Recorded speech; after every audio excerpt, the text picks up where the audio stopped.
Hey guys, welcome back to Medical Coding with Blue. Today's episode is all about alternative jobs for brand new medical coders to gain experience. If you are brand new to my channel, welcome. I am Blue, I'm a medical coder. Okay, I will start off by saying this. Yes, a lot of places ask you to have experience as a brand new medical coder, but how are you supposed to get experience if no one will hire you?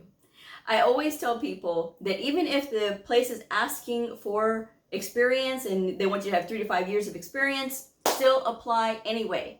Sometimes there's a shortage of medical coders in the area, so companies may be willing to take a chance on somebody brand new, but they're going to take a chance on somebody that's brand new who's put themselves in front of them and said, hey, I'm brand new and I'm fully ready to start.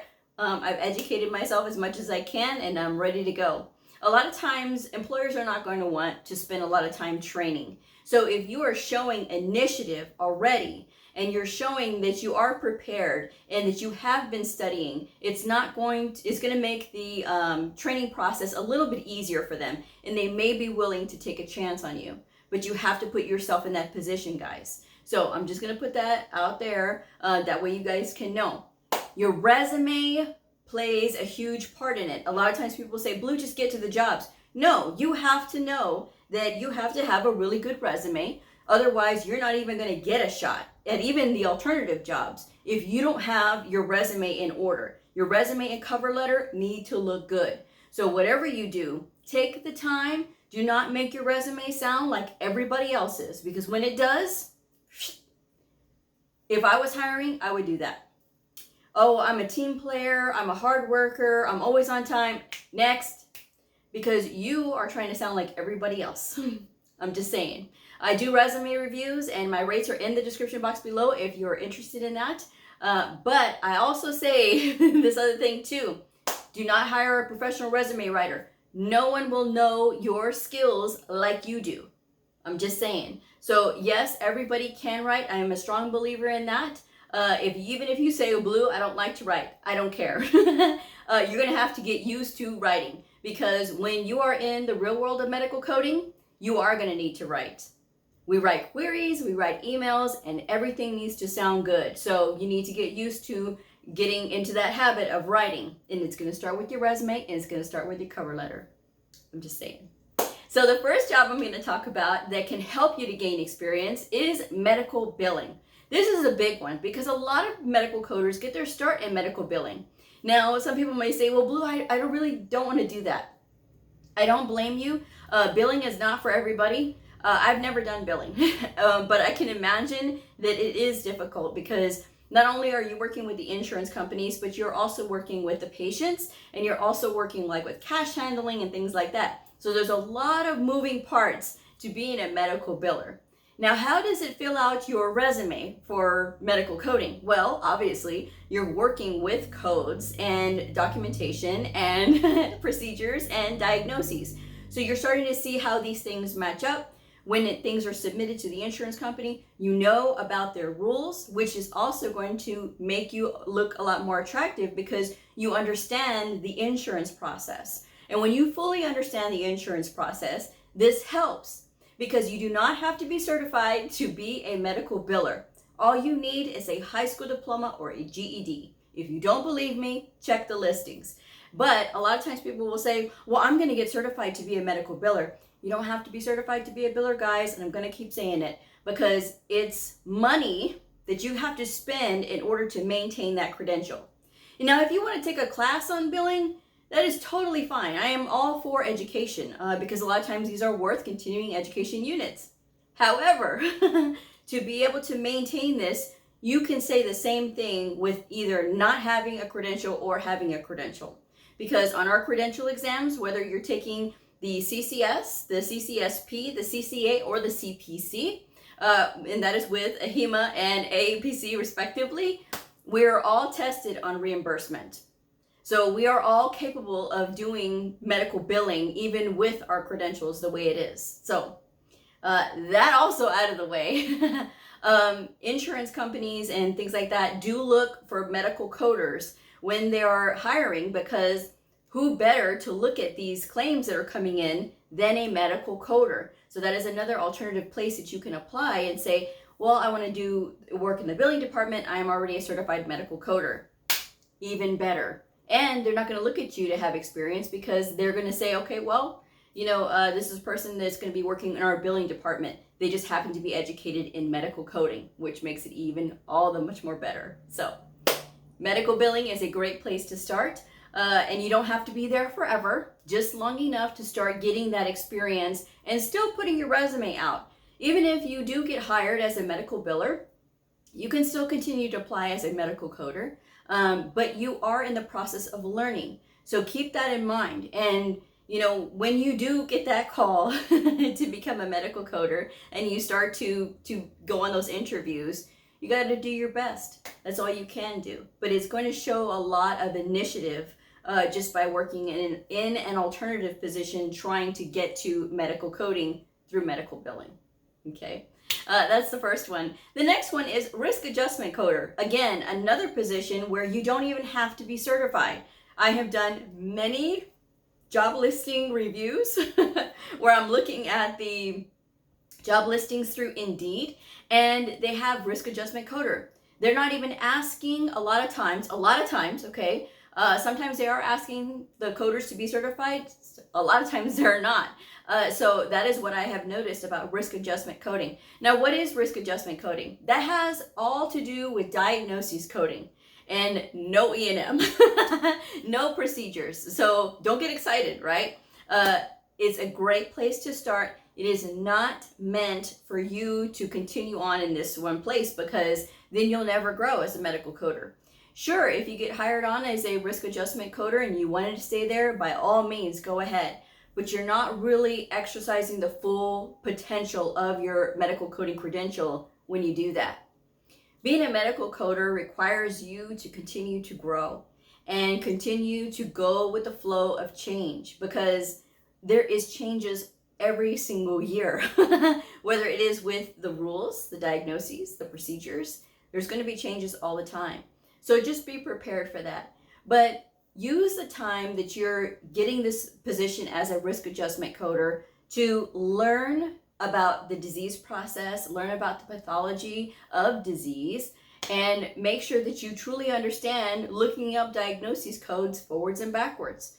Because there's a lot of really high importance placed on this data that is collected by these risk adjustment coders. So that is another really good point to point out in your resume and in your cover letter when you talk about your experience. Cover letters are meant to talk about you. It's meant to draw the reader in and get to want to know you and get to want to make that call to say, okay, let's meet, let's talk. Tell us what you can do for us. Because employers are that way. They're very self-centered. Employers want to know what can you do for them. That's what they're about. And you have to be ready to say, okay, I can do this. I'm trained with this. When I was a risk adjustment coder, I did this. I worked in this type of specialty, or we covered these types of specialties. So that is something to look at, and it's under risk adjustment coder. And yes, there is a credential for it, but you do not need it because more often than not, I do not see, when I am looking, I do not see that credential being requested. I'm just saying. And so the other position that you can get into is prior authorizations. Now, prior authorizations, what is this? It's a cousin to billing. What prior authorizations does is they get information from the provider. The provider says, I want to perform this procedure, and it is going to be for this diagnosis on this patient. Call the insurance company and see if they will approve this. Or when they're working with the insurance company says, okay, this is not covered. Okay, so we need to look at this documentation. What is this provider requesting? Is this the correct code for the correct procedure that this provider is requesting? And that is when you start doing your research skills for both the diagnosis and the procedure code. So you want to make sure that, during your time in prior authorizations, that you make note of the specialties that you're working in, and that you can show that you've had practice working with this particular section of procedure codes, this particular section of diagnoses codes, and all the insurance companies that you've worked with. So there's a lot of things that can be said about these alternative positions. Prior authorizations is one of those ones that, even I didn't know about. And it wasn't until like last year that I started hearing about prior authorizations. So there's a lot of places that when you get into the thick of things, right, and you get into the nitty gritty, and you're looking at it like, oh, well, this is a perfect training ground for a medical coder. And think about it. When people are in prior authorizations, they're not asking you to be certified either. They're often asking you to have just a high school diploma or a GED and sometimes prior experience. But you going in there with a certified credential and you're saying, I'm a new medical coder and I have all of this training and background, this would be perfect. And that is something that you can punch up when you are applying for those prior authorization positions. So something to think about. There's always going to be alternative avenues, but you have to look. A lot of times people get those blinders on and they say, if I'm not going to start out as a medical coder, then I don't want to start out.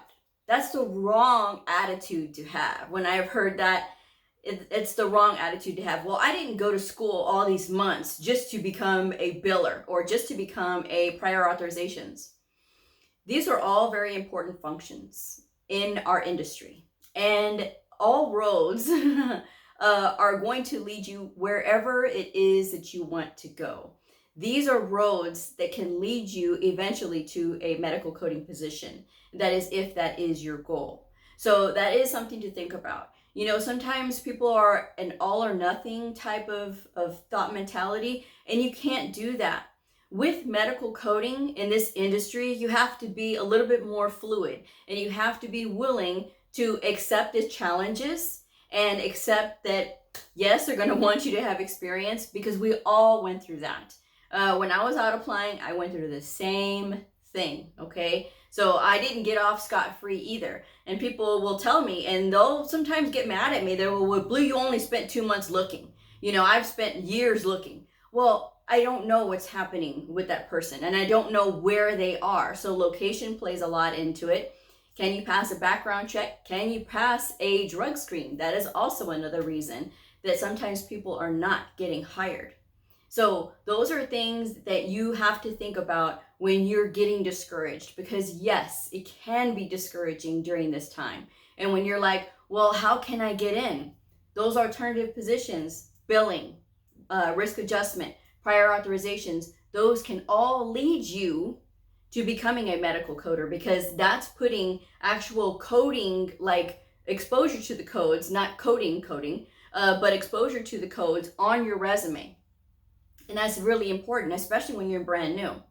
Now, some positions that you want to avoid and stay away from, because it is not more often than not going to help you in your quest to become a medical coder. Scheduling. Sometimes people will apply for scheduling because they want to become a medical coder. It's almost a dead end, because scheduling has nothing to do with medical coding. It has nothing to do with codes. It has nothing to do with procedures. It has nothing to do with that. So if you can, try to avoid scheduling, okay? Try to avoid becoming a secretary as well, because sometimes people will say, well, if I work as a receptionist or a secretary at a medical office, then I can transfer over to the coding department.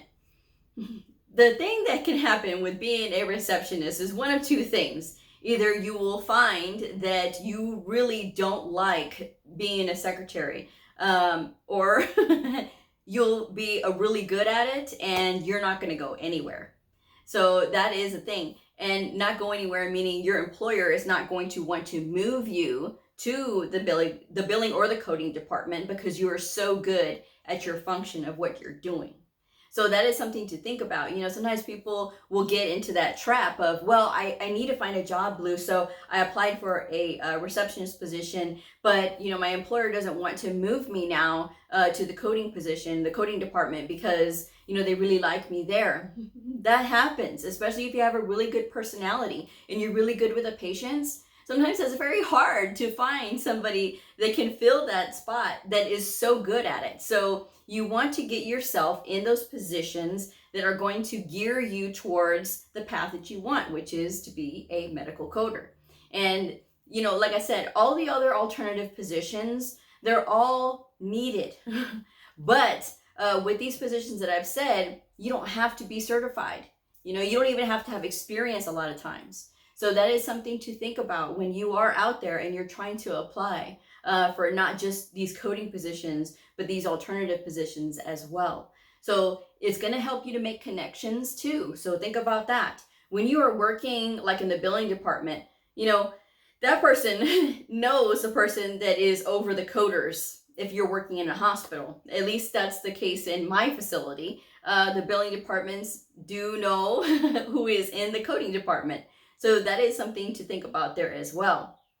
People are related in some form or some way. So that is one way to look at it, because everybody watches new people. And especially when they get started and they know that you're a medical coder, keep in mind that people are going to be watching about your work ethic and how you accept new challenges. And if you are somebody that is very gung-ho and you want to learn and you want to be there and you have that enthusiasm, that's going to look a lot more kindly on your journey to becoming a medical coder, because hey, this is a really good worker. You know, she or he is trying to get in and they really want to do this. So I think we should give them a try.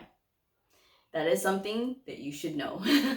And I will also say that if you are applying with a temporary agency, which is how I got my start, a temporary agency, sometimes they have like positions for like administrative in the medical field and stuff like that. Sometimes they have it for just medical professions. I applied at a temporary agency that was dedicated to medical professions. So they hired temporary doctors and nurses and medical assistants and medical coders. So that was how I was able to get my break in.